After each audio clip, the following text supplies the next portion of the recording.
y a la reciente creación de su cátedra de eficiencia hídrica, agricultura sostenible, y por supuesto a Pablo Melgarejo, que es el culpable de que estemos aquí todos esta tarde.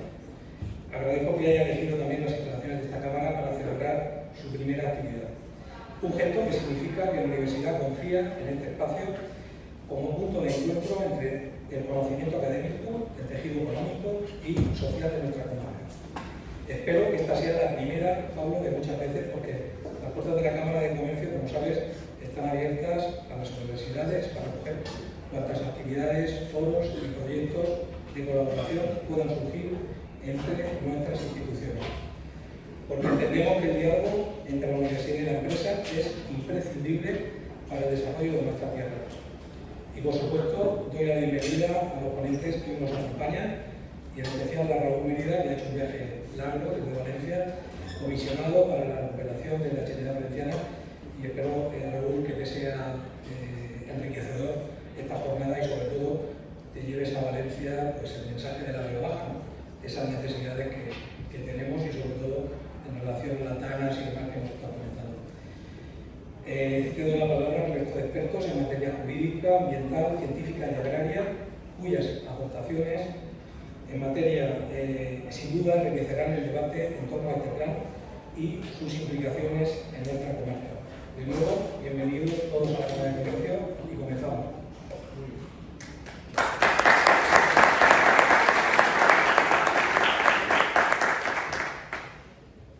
Bien, buenas tardes a todos. Mi nombre es Borja Montaño y como director de esta cátedra de eficiencia hídrica y agricultura sostenible es un honor darles la bienvenida al primer acto de esta cátedra. Además en la ciudad de Orihuela y en esta sede en la Cámara de Comercio. Tenemos que agradecer la inestimable colaboración de la Cámara de Comercio y al presidente Mario Martínez por acogernos hoy aquí. Quiero también agradecer al director del Instituto del Agua y las Ciencias Ambientales, Andrés Molina, donde está adscrita esta cátedra. La cátedra es nueva, pero el proyecto no. Este es un proyecto en el que venimos trabajando desde hace mucho tiempo. Desde hace décadas, el Instituto del Agua y las Ciencias Ambientales viene trabajando con comunidades de regantes, con la Junta Central de Usuarios del Vinalopó, con el Scratch, con ayuntamientos, con Diputación, con empresas del sector agrario. El propósito de esta cátedra es servir y defender al sector agrario y a los regantes. Somos conscientes de que los agricultores necesitan el apoyo de la universidad y de la sociedad. Sin ellos sería muy difícil conseguir los alimentos con gran seguridad, con máxima calidad, con un precio razonable y asequible. La agricultura debe de ser considerado un sector estratégico para el país y la Universidad de Alicante se pone a su lado con el fin de entender y ayudar las necesidades del sector. El Instituto del Agua cuenta con otras cátedras dedicadas al agua. Tenemos la Cátedra del Agua, la Cátedra Agua y Energía, y hace un año comenzamos a trabajar en este proyecto, en la creación de la Cátedra de Eficiencia Hídrica y Agricultura Sostenible. Este mes de mayo hemos firmado el convenio que pone en marcha este proyecto entre las entidades mecenas y la Universidad de Alicante. Quiero de nuevo agradecer en mi nombre y en el nombre del Instituto del Agua al profesor catedrático Pablo Melgarejo, que es colaborador desde hace muchos años con el Instituto del Agua y también profesor honorífico de la Universidad de Alicante. Pablo lo tenemos de coordinador en esta cátedra y, sin duda, tu colaboración va a ser valiosa. Así que, Pablo, gracias por haber aceptado formar parte de este proyecto. Espero que esta jornada sea del interés de todos ustedes y muchas gracias.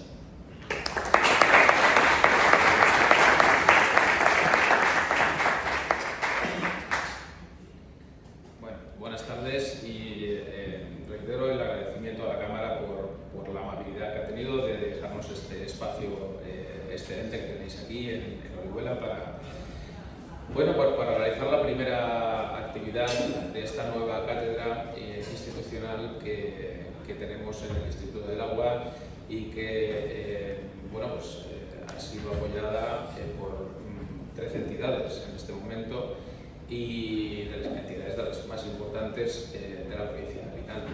Es una no es una cátedra cualquiera, es una cátedra importantísima. Las comunidades regantes más importantes están ahí, Asaja también, empresas del sector agroalimentario, el sector también de los abastecimientos urbanos. Es decir, es una cátedra realmente potente y que creo que va a tener pues, muy buenos frutos. Nosotros en el Instituto del Agua tenemos esta vocación. El Instituto del Agua es un instituto universitario formado por 56 investigadores en este momento, pero nos conocéis desde hace mucho tiempo. Nosotros tenemos esta vocación de transferencia de nuestras investigaciones a la sociedad, de ser útiles para la sociedad, y en el marco de estas cátedras que comentaba mi compañero Borja, pues creo que son foros muy interesantes para desarrollar todas estas actividades, en este caso en la promoción y la defensa del sector agrario, que es tan importante para la provincia de Alicante. También quería agradecer muy especialmente al profesor Pablo Melgarejo el que se haya involucrado en este proyecto, que como les ha comentado mi compañero Borja Montaño, veníamos madurando desde hace tiempo, porque el sector de la agricultura siempre ha sido muy importante para nosotros, pero no teníamos un instrumento, ¿no?, para poder dedicar parte de nuestro trabajo y de nuestras investigaciones a ese sector. Y hemos visto la oportunidad, con el apoyo de Pablo, para poder desarrollar este proyecto con solvencia, ¿no?, que es lo más importante. Bien, también agradecer a todos los ponentes que nos acompañan hoy, y especialmente a Raúl Medina, que ha hecho el esfuerzo de venir desde Valencia a acompañarnos en este primer acto de la cátedra, y bueno, con una agenda muy complicada, que como os imagináis, pues tiene Raúl. Entonces, bueno, espero que sea una jornada pues, útil y que sea la primera jornada que, en colaboración con la cátedra, podamos desarrollar aquí en esta magnífica ciudad. Bueno, vamos a dar paso, si os parece, a la mesa redonda y a escuchar las ponencias de las personas que participan con nosotros. Gracias.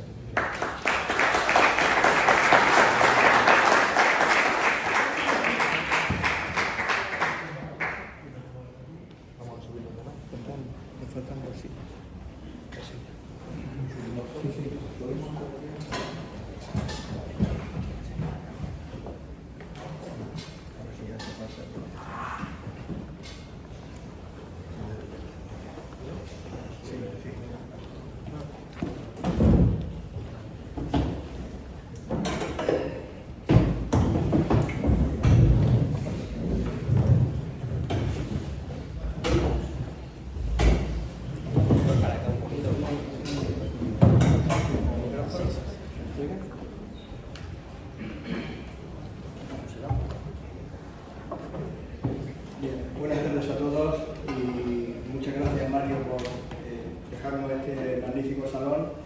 Y bueno, a nosotros también es un placer y un orgullo presentar el primer acto de la carrera de Orihuela, y especialmente en la Cámara de Comercio. Esperemos que esta colaboración que iniciamos pues sea fructífera y lleguemos mucho más lejos, que estoy seguro de que sí. Así que muchas gracias. Bien, como moderador de esta mesa, yo no tendré mucho que decir ni tampoco aportar, pero sí intentar controlar los tiempos para que en un tiempo razonable de 1 hora por ahí, pues le damos a cada ponente entre 10 y 15 minutos, podamos haber acabado y establecer un debate en la medida que ustedes consideren oportuno, y finalmente después tomaremos un vino de honor que la Cámara nos invita también. Así que vamos sin más a dar comienzo, y el primer ponente es Raúl Mérida. Muchas gracias, Raúl, por todo el esfuerzo y por haber aceptado la invitación. Muchas gracias. He preparado algunas notas sobre el tema que voy a hablar, pero fijaros, al hilo de primero las palabras que me han dicho, sí que quiero dejaros clara una cosa, ¿no? Y tiene mucho que ver con mi segundo mensaje. Quiero dejaros claro que actualmente, efectivamente, me ocupo del comisionado para la recuperación de la comunidad, que es una tarea dura, difícil, pero enriquecedora también, que afronto desde luego una gran ilusión, pero también con una gran responsabilidad. Pero realmente yo no tengo competencias actualmente en materia de medio ambiente. ¿Por qué estoy aquí? Bueno, porque sí las tuve durante 2 años, porque me gusta siempre dar la cara, me gusta hablar con la gente, decirle a la gente, escucharle y decirle lo que creo, y me he dado cuenta al venir aquí de esto que habéis visto, ¿no? De un grupo de personas que ponían, además me citaban en el nombre, con nombre, y me hablaban de la planta, de una planta que en su día se habló de hacer en Torremendo, y me doy cuenta de que el gran problema actualmente de la sociedad es el desconocimiento. Yo no tengo competencia alguna en esa planta, sin embargo, me piden que yo intervenga en algo en lo que legalmente, si interviniera, prevaricaría. Es una cuestión de conocimiento de la ley y de conocimiento realmente de la situación. Pero estamos en un momento en el que el ruido vence a la verdad, vence a la razón, vence al sentido común. Y yo quiero poner un poquito de sentido común hoy sobre el Parque Natural de Sierra Escalona. Fijaros, es muy fácil muchas veces decir, es que este gobierno u otro gobierno quiere aprobar el Parque Natural de Sierra Escalona, pero tenéis que saber una cosa, este Parque Natural no nació hace unos años, este Parque Natural venía ya protegido por el valor que había entendido desde Europa, se había entendido ya, que tenía, por una serie de normativas que lo que ocurre actualmente es que no existe una regulación completa. Fijaros, ya existían figuras que afectaban al parque como la zona LIC-C, que es una zona de protección, luego Paco os puede explicar mejor. Por ejemplo, la zona CEPA, que afectaba a Sierra Escalona y Dehesa de Campoamor, el paisaje protegido. Es decir, que había muchas figuras que ya protegían y que impedían hacer algunas cosas dentro del territorio que comprende el parque natural. Ya había figuras de protección que eran figuras muy potentes. Cuando se inicia el parque natural, a su vez, toda la tramitación del parque natural hace que quede limitada. Esto no viene de hace 2 ni 3 años, viene de hace muchísimos años en que se inicia esa tramitación. Y a su vez, ya vemos cómo afecta a todas las actuaciones que a lo mejor algunos de vosotros incluso en algún tipo de empresa se han ido a llevar o a efectuar en la zona. Luego, ¿qué es lo que hace la declaración del parque natural? Regularlas.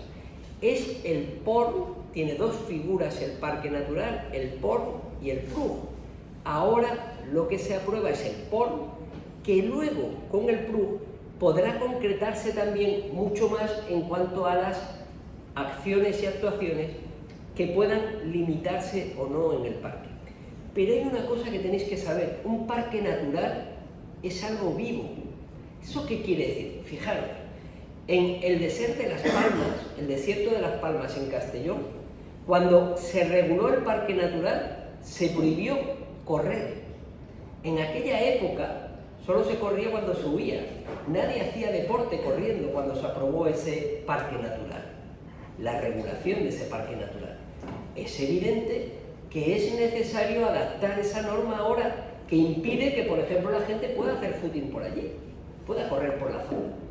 Luego, esta es la primera idea que tenéis que tener, que el parque estará vivo, que una vez que se aprueben estas medidas, que ahora mismo el parque está, digamos que hasta que llegue o lleve su regulación completa, está afectado ya por figuras limitantes en cuanto a la actividad. Luego esta normativa del POR y del PRUG vendrá a poder empezar de verdad a aplicar criterios de sentido común a las actividades que se lleven en ese parque natural. Evidentemente hay figuras ya que quedan protegidas, entre otras la agricultura tradicional, porque y esto no me cansaré de decirlo, la agricultura, igual que los regantes, hay representantes de muchos regantes, y no lo digo porque estéis vosotros, sino que lo digo siempre, son figuras de las que nace el medio ambiente.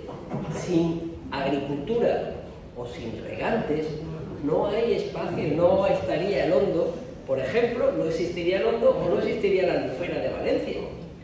Luego, esos usos tradicionales tienen no solamente que estar permitidos en el entorno de un parque natural, es que son la esencia del parque natural para poder conservar lo que nosotros queremos. ¿Y qué es lo que nosotros queremos?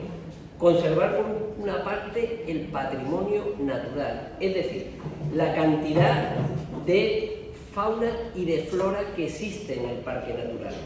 Pero cuidado, y ya os lo digo, si entendemos que un parque natural es nuestro enemigo, no vale la pena que sigamos adelante. El parque natural tiene que ser nuestro aliado. Cuando hace muchos años se creó la marca Parques Naturales, lo que se hizo fue impulsar todas aquellas actividades que se produzcan en el entorno del parque, tanto aquellas que se produzcan en el mismo sitio, en el mismo entorno, como aquellos productos que se fabriquen a través de productos a su vez que han sido extraídos del parque.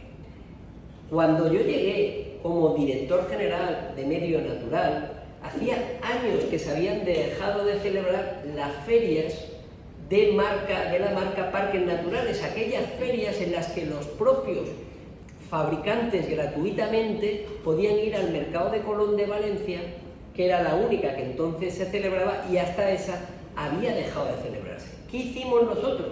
Desde la Dirección General, una de las primeras cuestiones que yo hice fue dar órdenes para que se creara una feria en Castellón, otra en Valencia y otra en Alicante. El parque natural debemos de verlo como un aliado, y si no lo vemos es porque falla el parque natural también, falla la regulación del parque natural. Por lo tanto, yo os invito a que participéis del parque, a que de alguna forma aportéis vuestra visión, que es esencial porque es la visión del territorio en el propio parque. Mirad, durante mucho tiempo, cuando yo llegué a la Dirección General, este parque ya se estaba tramitando y además ya estaba afectado cualquier actividad que se produjera en el mismo, precisamente por la regulación, que es otra cosa que muchas veces no se sabe. En el momento en el que se inicia todo el proceso de regulación para la creación del parque, ya queda afectada toda la actividad en el mismo. Actividad que se va a poder regular el uso y se va a poder ir desafectando según vaya avanzando y se apruebe esa tramitación. Bueno, pues, ¿qué fue la orden que nosotros dimos? ¿Qué fue la primera cuestión que yo expuse? Como sabéis, este parque se desarrolla, se extiende a través de 3 municipios, ¿vale? Vale, pues yo di instrucciones para que cualquier alegación que se pudiera hacer por cualquiera de los municipios se aceptara. De manera que todas y cada una de las alegaciones que hizo Pilar de la Horadada, os lo digo porque Orihuela no hizo y porque fue realmente el sitio más significativo, todas y cada una de ellas se aceptaron. Por eso, lo que tenéis también que tener en cuenta para el futuro, porque, como os digo, va a haber nuevas regulaciones dentro del parque en las que vais a poder interferir, es decir, intervenir, no lo dejéis pasar. No os quedéis con la idea de esto ya está hecho, esto ya está aprobado, porque puede ser que llegue alguien, como yo hice, y diga, no se da un paso adelante si no se cuenta con el consenso total y absoluto de todas las entidades particulares, empresas, de todas las actividades que se producen. Es evidente que me he referido a la de la agricultura porque hay otras que todos sabéis que están muy relacionadas con el turismo, que están muy relacionadas con la conservación de la biodiversidad, que están muy relacionadas con lo que es el entorno. Un parque natural tampoco tiene las mismas restricciones, y luego lo pueden explicar, según esté en un sitio u otro. hay zonas de amortiguación, hay zonas que te permiten unas actividades y otras. ¿Y qué creéis? ¿Que eso se ha decidido en base a alguien que ha tenido una querencia, que ha pensado que él quería que eso se hiciera así o así? No. Se hace en base, que lo van a explicar y yo voy a terminar por no extenderme más, en base al conocimiento científico, que fue otra cosa que yo dije el primer día que llegué a la dirección general. Dije, quiero ciencia y no creencia, al conocimiento científico, pero también tiene que estar basado en el territorio. Pilar de la Horadada, por ejemplo, recuerdo que nos hizo alegaciones en base precisamente a las limitaciones, porque el casco urbano estaba prácticamente afectado por el parque y las tuvimos en cuenta, porque hay que aplicar el sentido común. No quiero decir con esto que todo el mundo lo tenga. No quiero decir que cuando se desarrolle el parque, antes de que nosotros estuviéramos aquí, no se dieran pasos en los que no se tuvo en cuenta la población. Sí, hay gente que entiende la política como una fórmula por la que todo aquel que no opine lo que yo opino está en contra de mí. Y no es así. Todo el que no opine lo que yo opino es alguien a quien tengo que escuchar, porque a lo mejor lo que opina me hace reflexionar y me hace cambiar de opinión. El medio ambiente y la defensa del medio ambiente tiene que estar así. Tiene que concebirse de esa forma. La famosa palabra de la sostenibilidad, mucha gente la emplea, pero no sabe lo que significa. Y la sostenibilidad significa que las actividades económicas son imprescindibles, no digo necesarias, sino imprescindibles, para conservar el medio ambiente. Porque cuando, por ejemplo, Paco, como director del parque actual, tiene que gestionar una brigada de educadores y unas brigadas que limpian el parque, ¿cómo se pagan esas brigadas? ¿Cómo se pagan? No tenemos una máquina de fabricar dinero. Se paga gracias a que se producen actividades económicas que generan impuestos. Y en lo que sí que tenemos que meternos es en cómo se gestionan esos impuestos.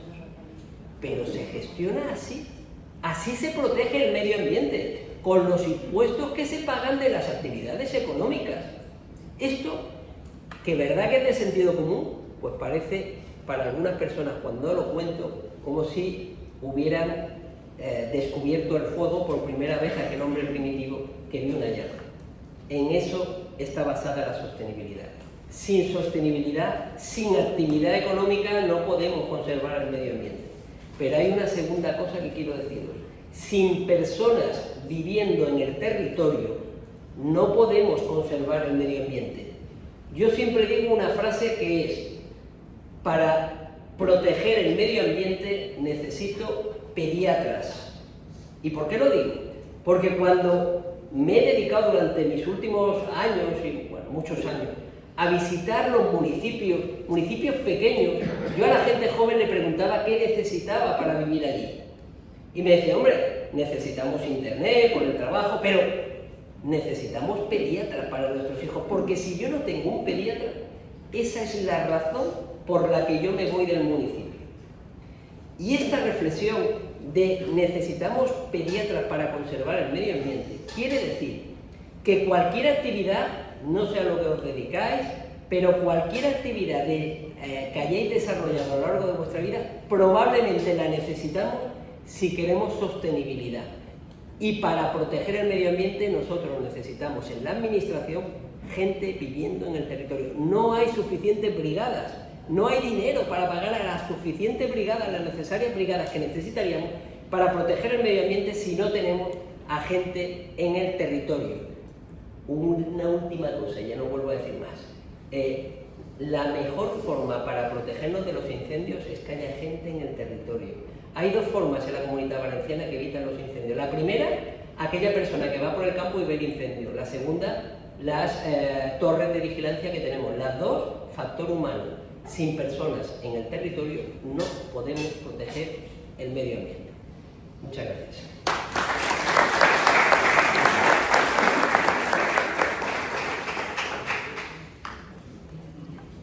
Bueno, mi presentación yo creo que lo mejor es que tengamos una proyección un poco de los contenidos, porque son un tanto complejos desde el punto de vista jurídico y quizá para que lo puedan seguir mejor, pues casi, Pablo, si te parece, me podría ir allí, ¿no? Y ir pasando.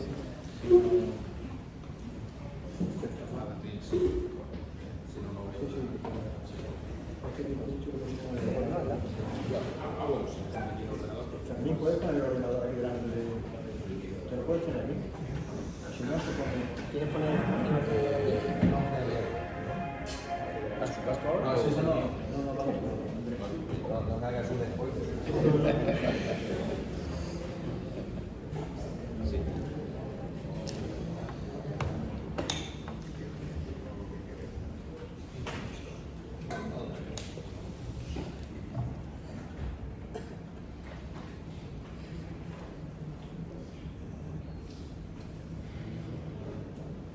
Esta no es. No es posible este. ¿Tienes el PDF? No, en PowerPoint. Pues ahí no está.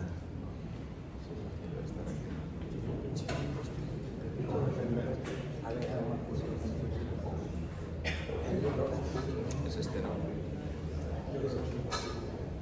Por el peso debe ser el PowerPoint.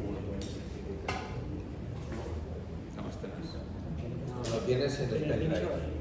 Tienes que irte a la unidad de Ulse. Sí, lo habíamos descargado.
Pablo me encargó que preparara una presentación sobre diversas consideraciones jurídicas del Plan de Ordenación de los Recursos Naturales de la ciudad de Escalona. Cuando se aprueba un plan ambiental, siempre tenemos el mismo problema, y es que hay determinadas actividades que quedan limitadas, ¿no?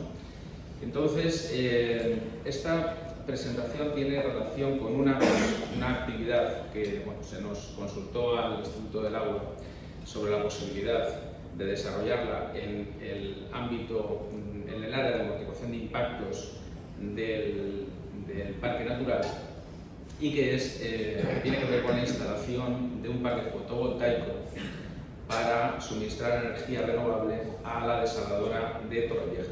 Este es un poco el origen de esta presentación y bueno, pues el objeto un poco del trabajo que les vamos a presentar. Este es un poco el plan de la presentación. Vamos a hablar brevemente del marco normativo de los espacios naturales protegidos. Luego hablaré brevemente de las características principales de la desaladora de Torrevieja y cómo es necesario integrar las energías renovables para hacer sostenible esa instalación. Veremos a continuación si es o no compatible un parque fotovoltaico vinculado a esa instalación en el ámbito del PORN de la Sierra de Escalona, y las vías jurídicas que habría que explorar en el caso de que se tomara la decisión de ubicar esa instalación en esa zona de amortiguación de impactos. El problema radica en que hasta ahora las propuestas que se han planteado para esa instalación afectan a suelos agrícolas. De hecho, pues todos ustedes sabrán que hubo una contestación social muy importante cuando se planteó ese parque fotovoltaico en el término municipal de San Miguel de Salinas, abandonándose el proyecto.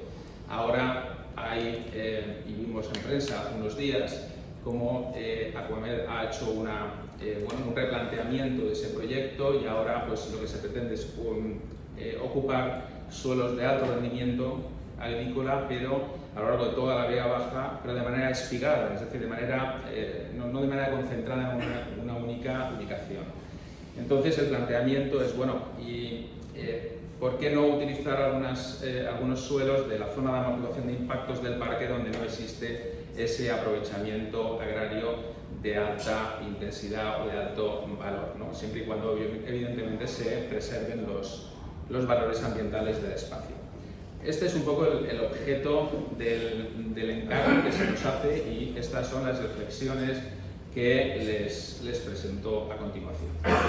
Lo primero, aquí tienen un poco una relación de las principales normas que sobre espacios naturales protegidos tenemos en nuestro ordenamiento jurídico. Hay tanto normas de derecho comunitario como normas estatales, como también normas autonómicas, y nos definen una serie de figuras de protección, entre las cuales está el paisaje protegido, que fue la primera vía de protección de la Sierra de Escalona y su entorno, y también los parques naturales.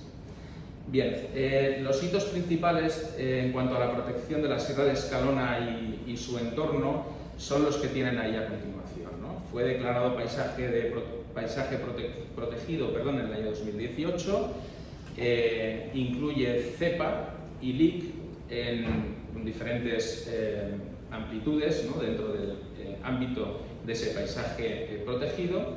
En el año 2023 se inició el procedimiento para tramitar la declaración del parque natural, obtuvo una declaración ambiental estratégica, el plan de ordenación de recursos naturales, en el año 25, y finalmente en el año 26, en febrero, se aprobó el plan de ordenación de los recursos naturales, que es el que rige en este momento el conjunto de actividades que se pueden desarrollar dentro de su ámbito. Bien, importante que tengan en cuenta que los planes de ordenación de recursos naturales son la ley del parque, es decir, realmente es la norma, es verdad que tiene rango reglamentario, pero que reglamenta, digamos, todas las actuaciones que se pueden hacer o no hacer dentro de su ámbito. Todos los usos prohibidos, hay algunos que están prohibidos directamente, son incompatibles, hay otros que son autorizables bajo determinadas premisas de evaluación ambiental, y hay otros que son compatibles, ¿no? El plan lo que hace es zonificar, establecer una serie de zonas y asociar a cada zona un nivel de protección, y sabemos, por tanto, qué es lo que se puede hacer y qué es lo que no se puede hacer. También, y lo comentaba antes Raúl Mérida, son planes de naturaleza participativa, por tanto todo el mundo puede participar en su aprobación y pues realizar las alegaciones o sugerencias que consideren oportuno.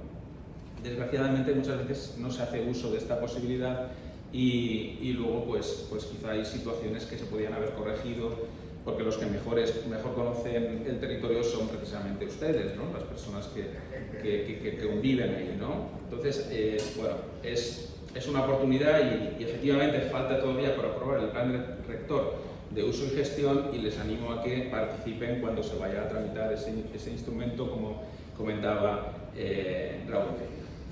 Bien, a continuación les expongo algunos datos muy generales sobre la desaladora de Torrevieja.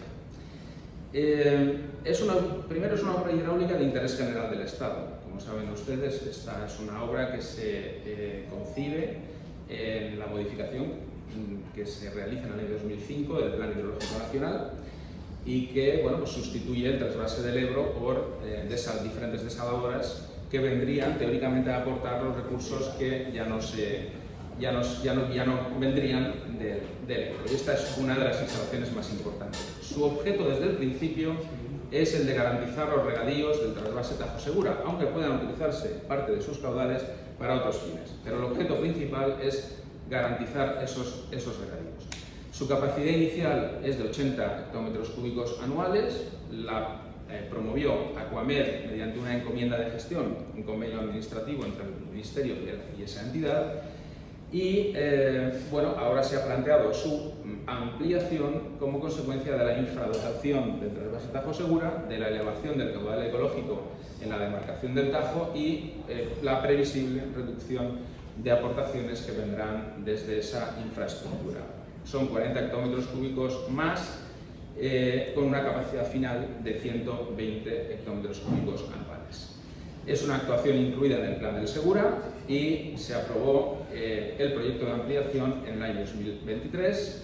La adjudicataria de las obras es SACIR Ferrovial, con una inversión total de 89 millones de euros para la ampliación y un periodo de ejecución de 4 años. Bien, el problema que plantea la desaladora de Torrevieja es que es una industria de producción de agua muy intensiva en el consumo energético.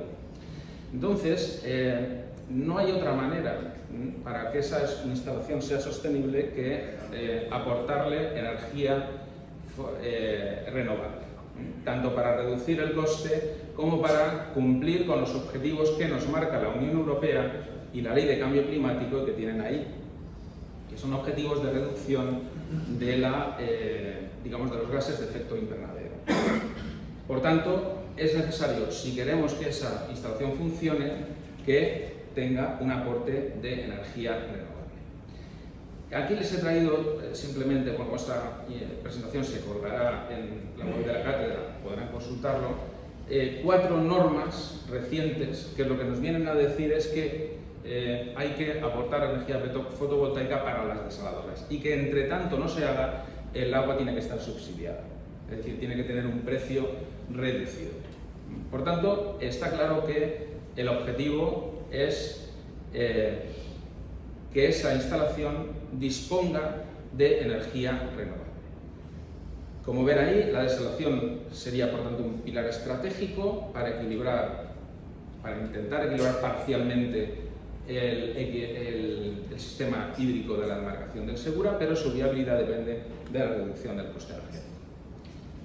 Bien, el problema es dónde ponemos esas instalaciones, es decir, ese parque fotovoltaico. Ese es el gran problema y es lo que nos ocupa aquí, ¿no?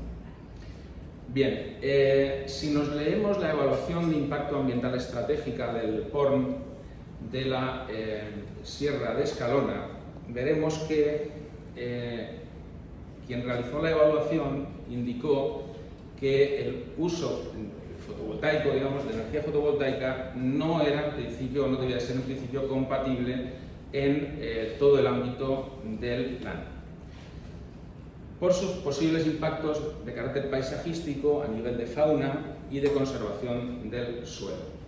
Eso se traslada al Plan de Ordenación de Recursos Naturales, el artículo 13, donde nos dice con claridad que como medida de conservación de suelos se considera incompatible de manera general, esto es una precisión importante, porque no es una prohibición categórica y absoluta, sino que se habla de incompatibilidad de manera general en todo el ámbito del POR, plantas solares fotovoltaicas y parques eólicos. Por tanto, si nos quedamos aquí, está claro que la conclusión de nuestro estudio tiene que ser que no se pueden hacer ningún tipo de parques fotovoltaicos en el ámbito del POR.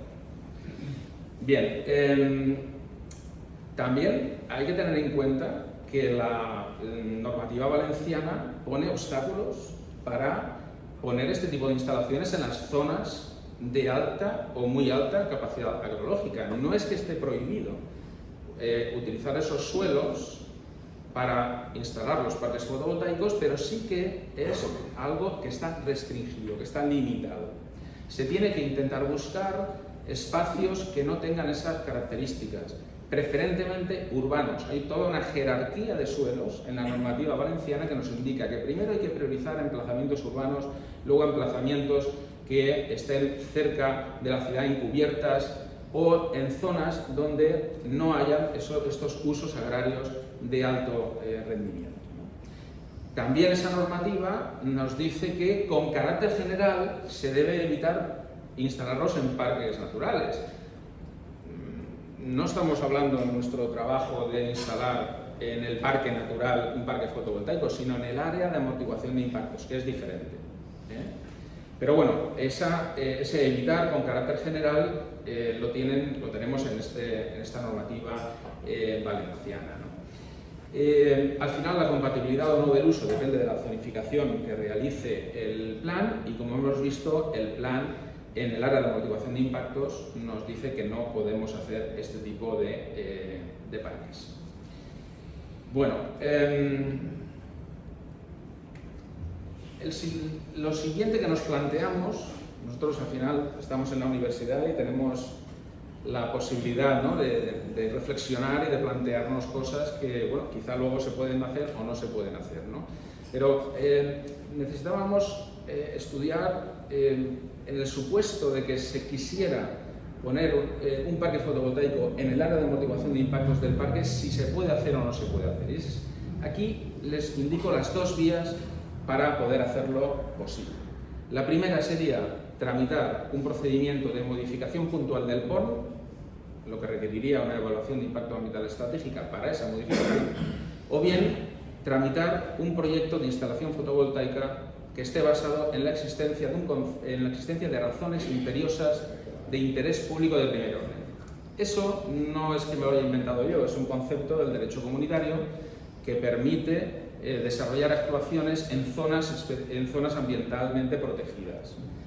Tengan en cuenta que el territorio en España, no sé exactamente, Raúl, quizá tú me puedas ayudar en esto, pero quizá el 30 o el 40% del territorio español está sujeto a algún régimen de protección, bien sea como LIC, como CEP, como CEPA, como parque natural, como reserva. Especialmente la Comunidad Valenciana. Especialmente la Comunidad Valenciana. Entonces no podemos excluir todo eso de la actividad humana, ¿no? Como bien decías antes, Raúl, hay que intentar compatibilizar ambas cosas en beneficio del propio espacio natural, ¿no? Entonces, bueno, hay una posibilidad que está recogida en el derecho comunitario y en nuestra legislación de que se puedan tramitar actuaciones concretas, puntuales, siempre que estén muy justificadas, aunque queden afectados bienes ambientales. Bueno, pues muy rápidamente. La primera opción es modificar el plan. ¿Se puede modificar el plan? Evidentemente, es una norma de rango reglamentario y de lo mismo que se aprobó, se puede modificar para especificar, para matizar o para incorporar, digamos, aspectos que quizá no se hayan tenido en cuenta o que hayan sido sobrevenidos, ¿no? ¿Se puede hacer esto? La respuesta es que sí. ¿Cuál es el principal obstáculo jurídico? Un principio que es el principio de no regresión, la llamada cláusula standstill. Es decir, que una vez que se alcanza un nivel de protección ambiental, no se puede rebajar ese nivel de protección de manera simple, es decir, con una mera modificación de esa norma, sin más, ¿no? Por tanto, para superar esa cláusula standstill, lo que necesitaríamos es justificar esos puntos que tienen ahí expuestos. Lo primero, y nos lo dicen estas sentencias que tienen ahí referenciadas, es que el ordenamiento ambiental no es intangible. Es decir, no podemos aprobar una cosa y que ya no se pueda cambiar en el futuro de ninguna manera, ¿no? Y esto nos lo dice, ¿no?, la jurisprudencia. Lo que necesitamos es una motivación suficiente, reforzada y pormenorizada, que justifique que ese proyecto o que esa regulación, hay que cambiarla para acoger determinados usos que no se pensaron en aquel momento inicial, ¿no? Que concurran intereses públicos superiores de primer orden y que no existan otras alternativas viables. Tampoco podemos generar daños ambientales irreversibles y tenemos que prever medidas correctoras. Si logramos justificar estos aspectos, una modificación del Plan de Ordenación de Recursos Naturales de la Sierra de Escalona es perfectamente viable. Bien, aquí yo les indico una serie de razones que podrían justificar esto que estamos planteando. Lo primero, y muy importante, que la propia legislación valenciana establece una presunción legal en cuanto a que los parques fotovoltaicos son actuaciones de interés público, siempre y cuando, evidentemente, se justifique debidamente por su contribución a la salud, a la seguridad pública, etc. No estamos planteando un proyecto privado. Sabemos que ya ha habido una resolución judicial que impidió el desarrollo de un proyecto privado. Estamos hablando de un proyecto de naturaleza pública, de iniciativa pública, que estaría justificado en los beneficios ambientales que conllevaría disponer de un suministro estable de energía renovable para reducir la huella de carbono de la desaladora de Torrevieja, que permitiría cumplir las exigencias de la planificación hidrológica del Segura, de la normativa que regula la integración de las energías renovables en el sistema eléctrico español, que permitiría garantizar la aportación de recursos hídricos de calidad a coste razonable y asumible para los regantes, que podría además minimizar el impacto territorial, paisajístico y ambiental que supone meter parques fotovoltaicos en zonas de alto nivel agronómico. Pensemos que la Vega Baja, en su idiosincrasia, en su propia cultura, está la agricultura. La agricultura es fundamental en el paisaje y en la vida de las personas de la Vega Baja. No se trata de inundar el espacio agrario con instalaciones fotovoltaicas. Creo que eso no se concilia bien con esos valores, ¿no?, que son propios de la Vega Baja. Tampoco se ha visto que haya alternativas viables para la ubicación de estas plantas hasta ahora. Lo que se ha intentado ha generado mucha controversia social. Tampoco entendemos o podemos entender que se produzcan en una zona de amortiguación de impactos, si se localiza bien el suelo, daños irreversibles, porque las zonas de amortiguación de impactos no forman parte del parque natural. Su protección es instrumental, es decir, todo aquello que debemos proteger en ese espacio para proteger al parque, no para proteger a la zona de amortiguación. Bien, y por supuesto podrían preverse medidas correctoras, compensatorias, para evitar esto. La segunda opción sería tramitar un proyecto sin modificar el POR. Y para esto necesitamos utilizar este concepto de razones imperiosas de interés público de primer orden. ¿Vale? Esto es una vía jurídica posible. Evidentemente hay que motivar cuáles serían esas razones. Creo que ya hemos dado unas cuantas razones que podrían motivar esas razones imperiosas de las que hablamos. Acreditar muy bien la inexistencia de alternativas y prever medidas correctoras. Como ven, prácticamente son las mismas condiciones que ya vimos para la vía jurídica anterior. Bien, y concluyendo un poco lo que les acabo de trasladar, lo que tenemos claro es que la desaladora de Torrevieja es una obra hidráulica de interés general. Su ampliación parece que es imprescindible para compensar parcialmente la reducción de caudales que pudiera derivarse de la elevación de los caudales ecológicos en el Tajo. La normativa que hemos comentado exige que, al menos a medio plazo, el suministro de las desaladoras se realice mediante fuentes renovables, en particular mediante energía fotovoltaica, y que todas las iniciativas que hasta ahora se han planteado para suministrar energía a la desaladora de Torrevieja, lo que nos hemos encontrado es una notable contestación social, con la ocupación de suelos agrícolas de alta capacidad, con soluciones que afectan, digamos, a lo que es la esencia cultural de la Vega Baja, que es la preservación de su paisaje agrario.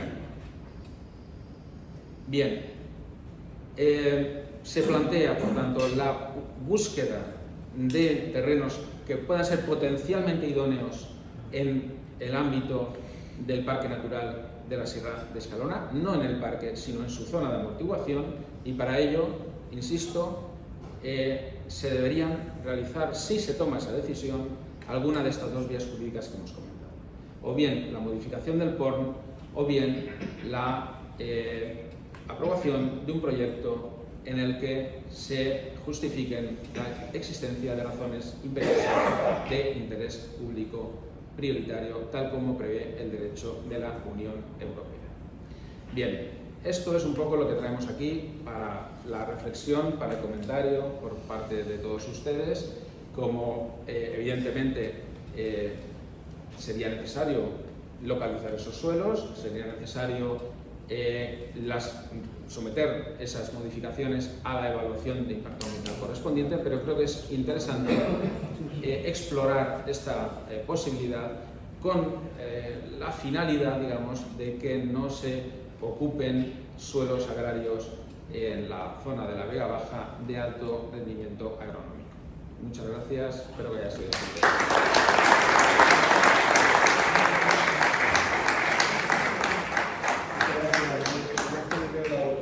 Gracias, Raúl, por tu excelente exposición, como siempre, que además siempre es didáctica, lo cual me gusta muchísimo. Y Andrés, muchísimas gracias, una excelente exposición que clarifica muchísimo y yo creo que nos va a dar pie también para el debate. Y como decía Andrés también, cuando lleguen los momentos de alegaciones y tal, que todos nos pongamos las pilas porque después no podemos quejarnos. A continuación, don Francisco Martínez, que es director y conservador de los parques de los Sur de Alicante, tiene la palabra y que ha tenido una participación muy importante en este foro.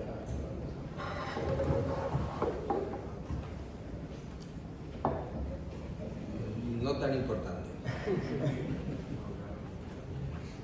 Importante es cuando queda como uno quiere exactamente. ¿Eso estaba en dónde? El vídeo está en jornada por la carpeta. En la carpeta. Escritorio. Bueno, gracias por la invitación. No es nada fácil de todos los que estamos aquí el papel que ha tenido, que tiene Raúl o que tuvo, ahora no tanto a lo mejor, y ni muchísimo menos el mío, por un motivo. Estamos en la Cámara de Comercio. Lo han organizado personas que quieren o anteponen la agricultura a muchas cosas, ¿no? Es que tenemos que comer, si es lógico. Entonces no es fácil hacer ver a la gente la diferencia que hay entre el valor y el precio, que son dos conceptos distintos. Y no me refiero al valor sentimental o emocional. De hecho, hay valores naturales que se pueden traducir en dinero. Hay actividades económicas que perjudican a otras actividades económicas. Yo hace ya 10 años que estoy en parques naturales. Uno de esos parques es las lagunas de Torrevieja y La Mata. La laguna de Torrevieja no sé cuántos años le quedará. Es consecuencia de que está por debajo del nivel del mar, con un área de afección que no es la cuenca vertiente completa, llena de urbanizaciones y llena de terrenos agrícolas que han aportado hasta 1 metro de tierra en suelos que no tenían capacidad agrológica y que cuando llueve se colmata, se aterra. E igualmente, las urbanizaciones con el agua dulce perjudican a las familias que viven de otra actividad económica. Sin embargo, las sierras son productoras precisamente de desastres como el que ocurrió en La Dana, del que ahora es comisionado Raúl Medio. Las sierras pueden exportar esos problemas. Entonces, yo voy a poner un vídeo de Sierra Escalona, cómo interpretamos nosotros el POR, cómo lo interpreto yo, y a partir de ahí, si luego queréis hacer alguna pregunta, pues con mucho gusto se contesta. Sí que convendría poneros un poquito más de lado. La música es para que no se duerma, es un poco potente.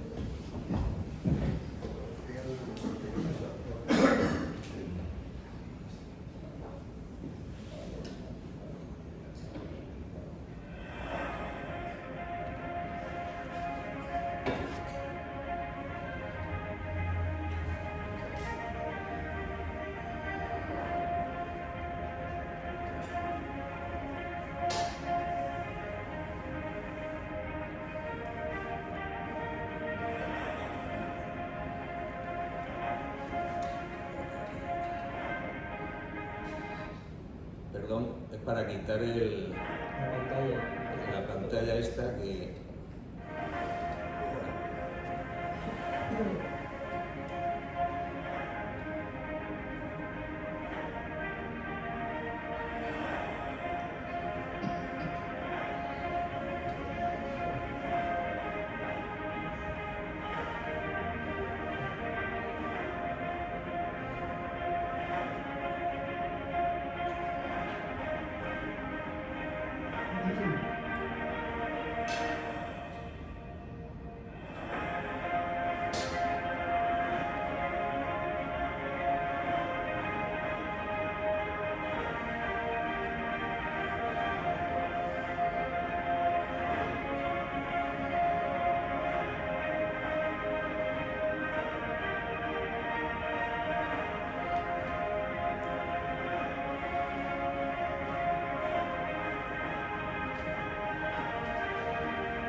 hemos terminado. Pues esta es la manera que tengo yo de dar la charla. No soy el protagonista, así que hemos hecho este vídeo para condensar más información en menos tiempo. Y nada, seguimos.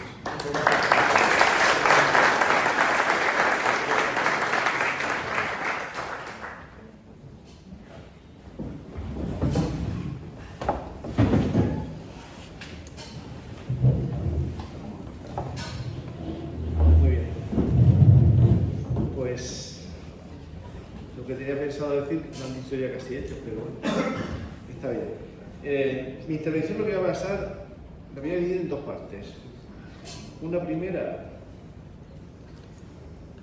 que viene a hacer una reflexión de por qué mis vecinos de Torremendo estaban hoy en la puerta con una pancarta y manifestándose, porque son buena gente que lleva 30 años protegiendo su territorio y el Parque Natural quiere proteger el territorio. Parece que choque, que gente que puede estar bien en su casa, amigos míos, vecinos, han venido hoy aquí a manifestarse y no lo sabían. Cuando en el fondo los vecinos y la Consellería o la Administración en teoría tienen el mismo fin, proteger un territorio. Y luego quiero hablar de lo que me encargó Pablo, que viese qué repercusión social, económica tiene esta declaración en el territorio del Parque Natural, más en concreto en el municipio de Orihuela, también San Miguel, está Pinar de Granada, pero como soy de Torremendo, soy de Orihuela y vivo intensamente mi pueblo y la agricultura de mi pueblo y el regadío de mi pueblo, pues quiero hablar de eso.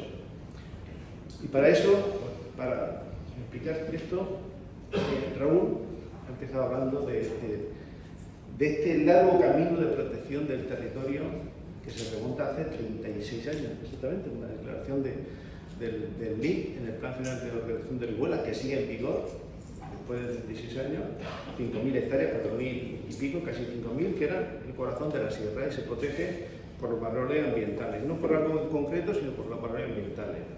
Pasan los años, más o menos 15, y empieza a hablarse de la CEPA, de la Zona de Especial Protección por Aves, que cogen la zona LIP y la amplían el doble, y la delimitan por carretera a carretera y la zona urbana de la costa. Pero ahí ya,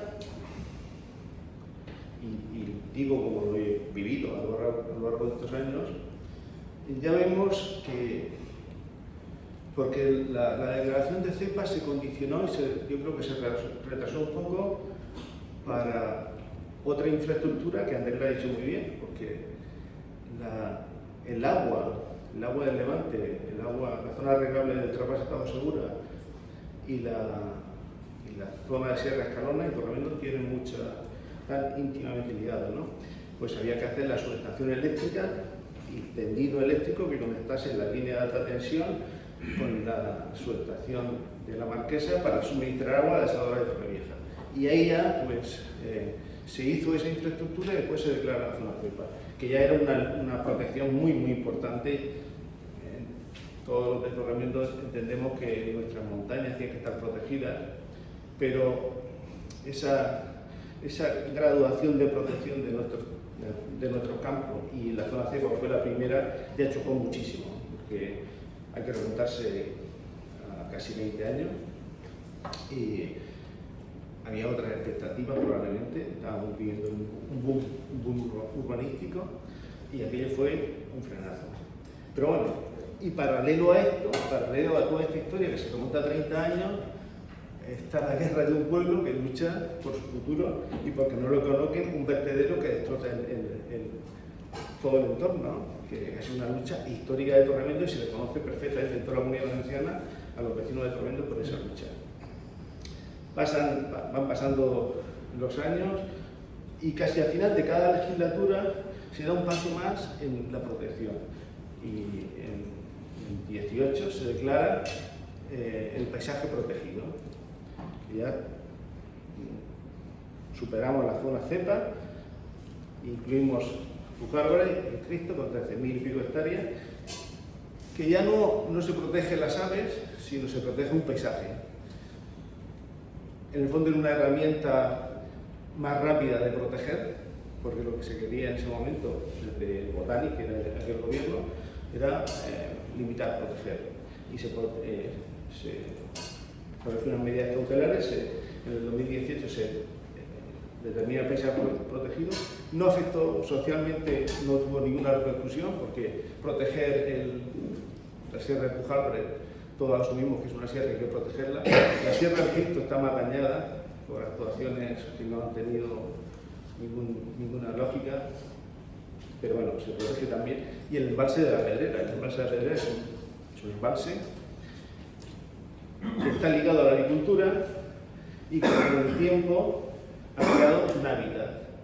Cuando era pequeño en Torremendo no había aves acuáticas y ahora hay muchas aves acuáticas. Y eso se deriva por el embalse de la Pedrera y por la acción de miles de agricultores que han hecho pequeños embalses.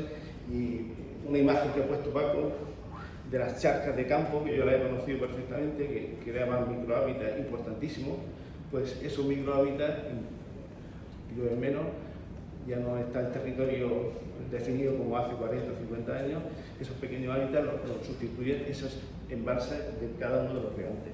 Y eso viene a demostrar también que la relación del territorio con la agricultura está muy ligada.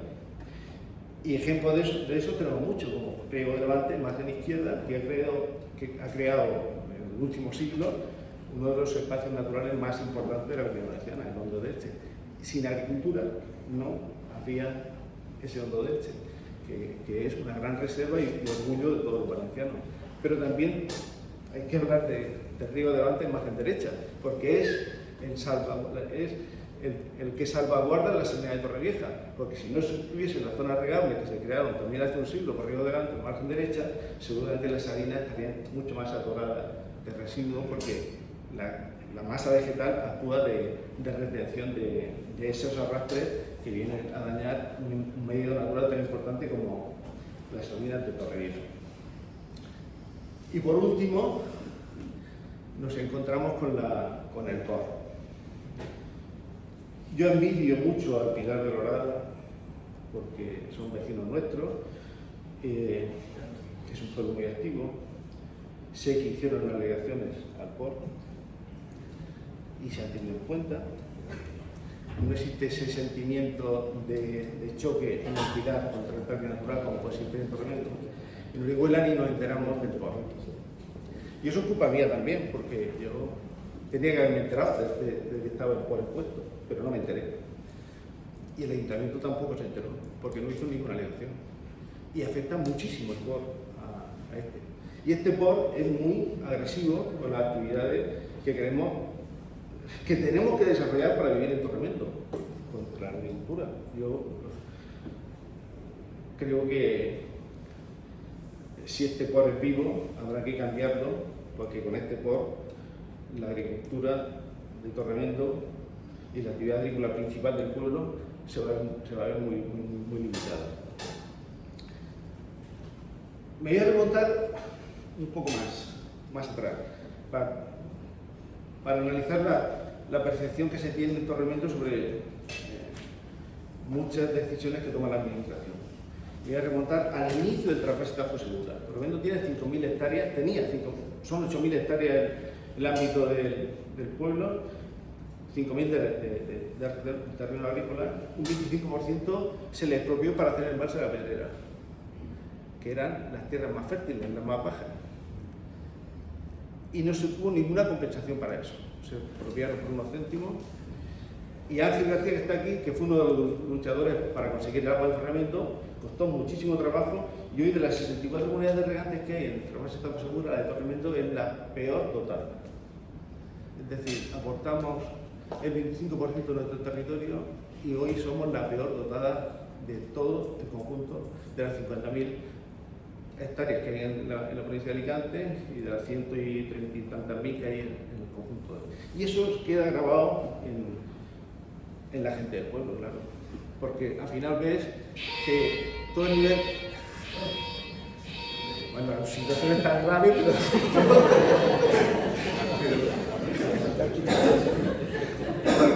Todo eso al final va calando, y conforme se iban declarando esas zonas,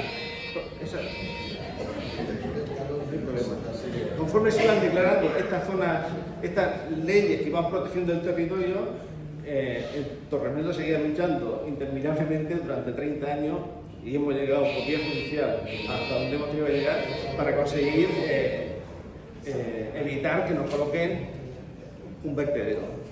Que ayer salió en la prensa las consecuencias de esta mafia que había en Orihuela con el tratamiento de los residuos sólidos. Bien, eso explica un poco por qué había en la puerta gente que yo creo que tiene los mismos objetivos que tenemos hoy, que nos planteamos hoy, que es proteger el territorio, pero también vivir en el territorio. Eso es absolutamente fundamental. ¿Qué aspectos vemos desde Asaja y desde mi unidad regante, los agricultores de Torremolinos, en el POR que son interesantes?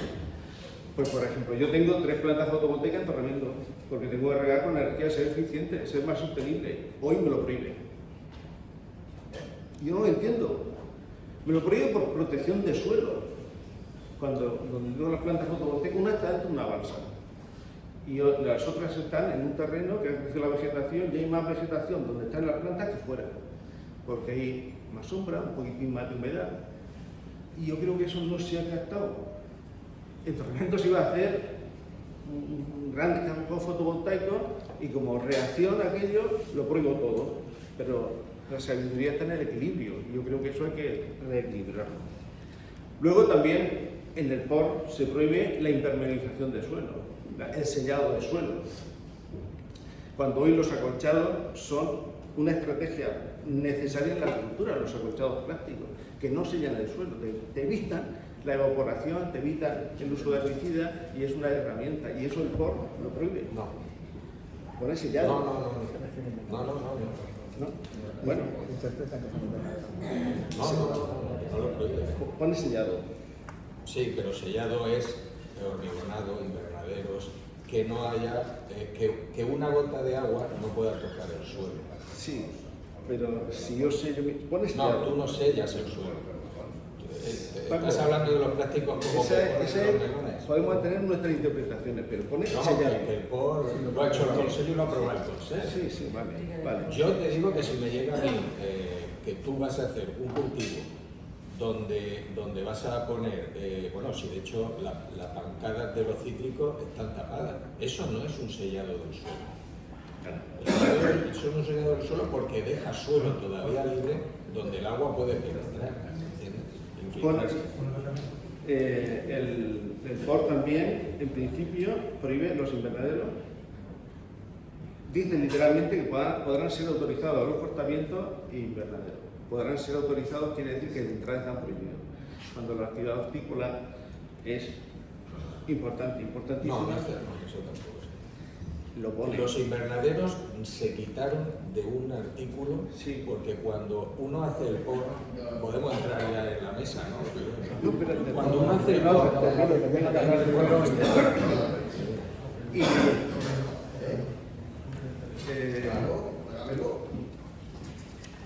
respecto a las granjas, dice que podrán ser legalizadas, pero lo cierto es que en el ámbito del POR en Torremolinos tenemos 4 o 5 granjas que ninguna tiene licencia de actividad, porque Orihuela no da ninguna licencia de actividad, pero algunas tienen más de 100 años. Y también queda en el aire la viabilidad de esa granja dentro del ámbito del POR. Se han legalizado por el POR. De la misma manera que se han legalizado en Pilar de la Horadada la restauración y el turismo rural, que no lo autorizaba el Plan General.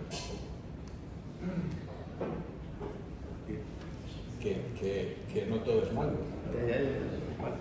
Pues esa es la percepción que hay. Y luego, en cuanto a la transformación de terreno, lógicamente vamos a una agricultura mucho más mecanizada. En el POR hay 6.000 hectáreas de regadío de trasvase y tajo segura, que es aproximadamente el 15%, el 50% de la zona de la Pedrera. Y del conjunto de la provincia de Alicante, pues si tenemos 50.000, 6.000 son el 11 o el 12%. Eso es importantísimo. Y apostar por una agricultura tradicional, que es lo que dice la ley, la agricultura de secano se está muriendo. Y tiene un gran valor ambiental. Pero lo que está en peligro realmente en el ámbito del POR no es la agricultura en sí, es el agricultor. Porque esos paisajes están... Los conozco, todas las fotos que ha hecho, te puedo decir exactamente dónde están. Lo conozco como la palma de mi mano. El problema es el agricultor, que ya no hay quien cuide eso, por falta de rentabilidad. Entonces, si vamos a potenciar o reorientar la agricultura, esa agricultura de un gran valor ambiental, lógicamente, pero que no tiene viabilidad económica, va a desaparecer la agricultura. La agricultura hoy tiene que ser sostenible, y la sostenibilidad empieza por la rentabilidad, la ambiental también, lógicamente, y la social también, pero si vamos a poner tantas limitaciones para el desarrollo agrícola, que no va a ser posible, o que para cualquier cosa hay que hacer un estudio con impacto ambiental, pues por lo menos a los pequeños agricultores se les está limitando mucho la actividad. Bien, esos son los aspectos que vemos negativos del sport. Me alegra que Raúl diga que es un sistema abierto. El problema es que es abierto, está vivo, pero es tremendamente lento, porque para cualquier modificación pues hace falta años de estudio, de trámite, y eso de entrada ya tenemos la limitación y hay que ver cómo jugamos con ella para que no sea realmente una carga que nos limite el futuro. Muchas gracias.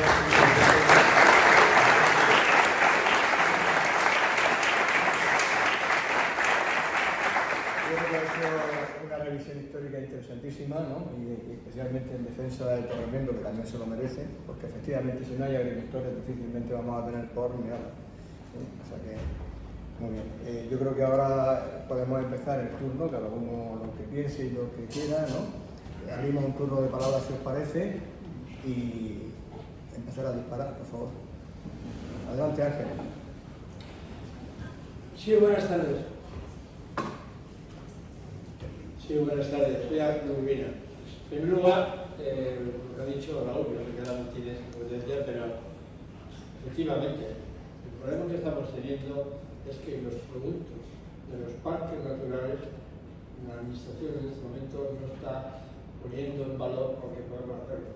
Cosas que se ven en Italia, vamos a ver en qué sitio, aquí, en Londres, y aquí no hay, al revés, porque acaba de decir Vicente, claro, viendo productos, y ahí tienes un producto de Sierra de Estados Unidos, producto de calidad que vale para muchas cosas. Sin embargo, eso es una asunto pendiente, en poner en valor a los productos con marca de calidad de los parques naturales de cualquier parte de Europa, saben que eso tiene un valor pendiente. Una cosa que me ha encantado es vamos a ver.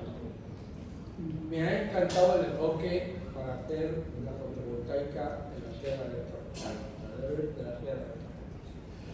Pero eso, igual lo habéis hecho, pero yo te lo supongo, creo que eso habría que trasladárselo al Ministerio de Turismo. Estamos haciendo un esfuerzo tremendo para el estudio de poder producir más energía, digamos, para producir agua desalada. Mientras nosotros no tengamos esto solucionado y ustedes otras cosas, compensarlos con la reducción del TACO. Y esto viene enfocado, porque después de nuestra industria se podría enfocar técnicamente que inclusive llegar a proyectos que podrían ser, porque no nos pueden quitar nada si nosotros no tenemos una alternativa clara para mantenimiento del sistema social. Muy importante el enfoque vuestro y lo que tenéis que enfocar por parte de Raúl al Ministerio de Madre. Estamos haciendo todo esto y nos falta una alternativa. Nosotros no nos puede, me quitas un plato de lentejas, dame un plato de cachofa, pero damos otro plato. Y me ha encantado porque creo que es una buena solución A pesar que yo estoy en contra de las desaladoras. Mentalidad. Te voy a responder yo, Ángel. Desde Asaja estamos trabajando intensamente, y eso Ramón lo sabe, y Andrés también, por solventar el problema de las desaladoras, de la planta fotovoltaica que tiene que suministrar la desaladora. Es una aberración que un suelo que ha costado miles de años en la vega más fértil que hay en la Comunidad Valenciana, que es la de Campo Salinas, más incluso que la vega baja, porque es un suelo limoso y tiene una actitud agrícola impresionante. Estamos trabajando para que no se ponga la planta de fotovoltaica ahí, porque es una aberración. Y planteamos una alternativa, que Raúl la conoce perfectamente y el Ministerio la conoce, pero chocamos con el problema ambiental de autorizar eso. Desde la Consellería se está trabajando también, y Raúl lo sabe de primera mano, porque el tormento es estratégico para que el trasvase Tajo Segura se mantenga y que la desalación pueda llegar a Elche y pueda llegar a Almería, porque tiene que salir entre Torrevieja y el resto del mundo está Torremolinos. La propuesta que hizo el Miteco para poder llevar las tuberías al resto de canales del trasvase Tajo Segura era destrozar el paisaje protegido. Un embalse en la punta de Sierra de Álvar y otro en la Sierra del Cristo. Que parece mentira que los del Miteco hagan eso. Al final se estudió una propuesta de la Consellería y va adelante, aunque no sé en qué plazo irá, pero va adelante. Entonces, es complicadísimo arbitrar o articular el encuentro y entendimiento entre las administraciones. Pero lógicamente, probablemente la primera salida, primero que haya que hacer es que se quiten las prisas de recortar el trasvase Tajo Segura hasta que no haya una alternativa real y que esté puesta en práctica, si no, no tiene ningún sentido. Agua a €1, los regantes no podemos pagar. Interconexión de Cuenca. ¿Os suena eso a alguien? A todos. ¿Y eso es malo? Pero a lo mejor. Bueno, A ver, ¿por qué no se hace? yo quería, si me lo permitís, quería decir 2 o 3 cosas para que queden claras. Lo primero, ya os he dicho que yo ahora mismo ya no tengo competencias en esta materia desde el año pasado. Pero cuando las tenía como secretario autonómico de Medio Ambiente, siempre que me pidieron algo, como fue el caso, me puse a trabajar, buscamos una solución, me reuní con la Confederación, con el presidente de la Confederación y conseguimos llegar a un acuerdo que permitiera solucionar ese tema. De la misma forma, cuando me llegó el tema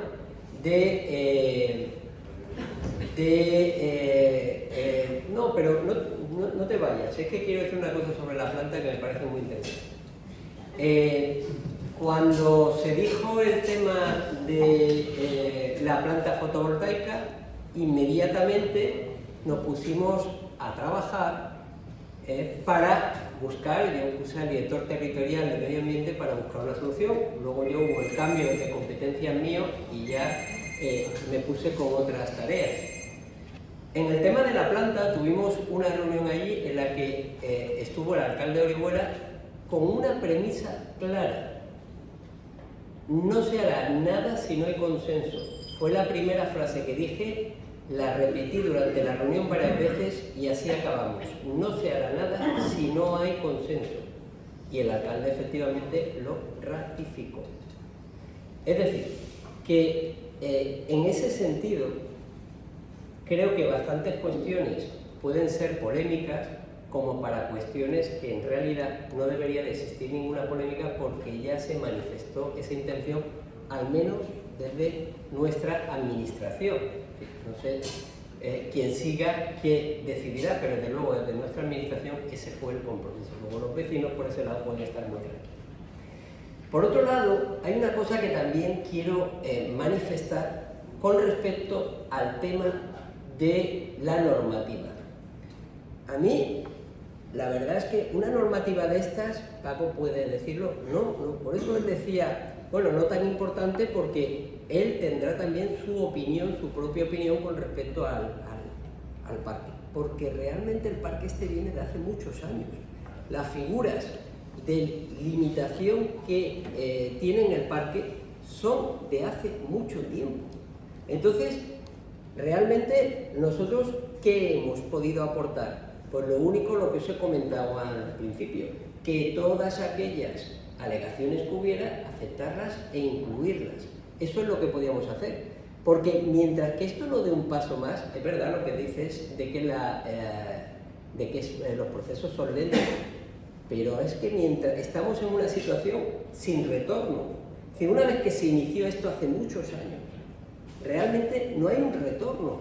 Si lo paramos, no quiere decir que si se hubiera parado ya todas las actividades se hubieran permitido en la zona o no hubiera... No, es que ya venimos de esa situación en la que yo sí entiendo que ahí es algo en lo que para el futuro, no va a haber más parques naturales en este entorno, pero para el futuro tenemos que ser conscientes de que desde el momento en el que cualquier administración inicia un proceso de este tipo, hay que intervenir, hay que alegar, hay que participar, es fundamental, porque luego ya estás dentro de esa, es decir, ya estás limitado por esa normativa.